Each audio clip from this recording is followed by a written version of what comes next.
ಪೂರ್ವಜರ ಇಚ್ಛೆ, ಆಸೆ, ಮಹತ್ವಾಕಾಂಕ್ಷೆ, ಕ್ರೋಧ, ದ್ವೇಷ, ಪ್ರತೀಕಾರ ಇವೇ ಮುಂದಿನ ಪೀಳಿಗೆಯ ಪರಂಪರೆಯಾಗುತ್ತವೆ.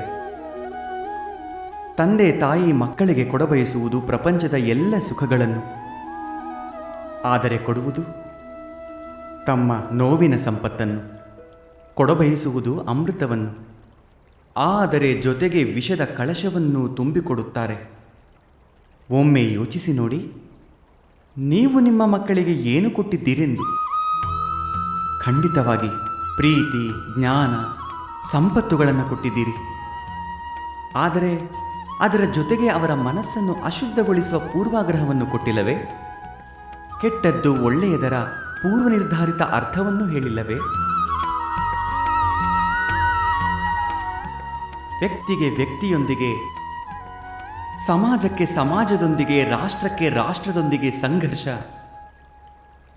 ಇವು ಪೂರ್ವಾಗ್ರಹಗಳಿಂದ ನಿರ್ಮಾಣವಲ್ಲವೇ? ಹತ್ಯೆ, ಮೃತ್ಯು, ರಕ್ತಪಾತ ಇದೇ ಪೂರ್ವಾಗ್ರಹಗಳಿಂದ ಹುಟ್ಟುತ್ತವಲ್ಲವೇ? ಅರ್ಥಾತ್ ತಂದೆ ತಾಯಿ ತಮ್ಮ ಮಕ್ಕಳಿಗೆ ಜನ್ಮದ ಜೊತೆ ಮೃತ್ಯುವಿನ ದಾನವನ್ನೂ ಕೊಡುತ್ತಾರೆ.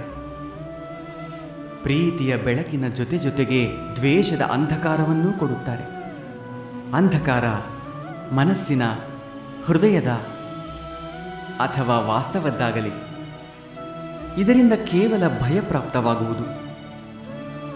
ಕೇವಲ ಭಯ. ನೀವೇ ಯೋಚಿಸಿ ನೋಡಿ.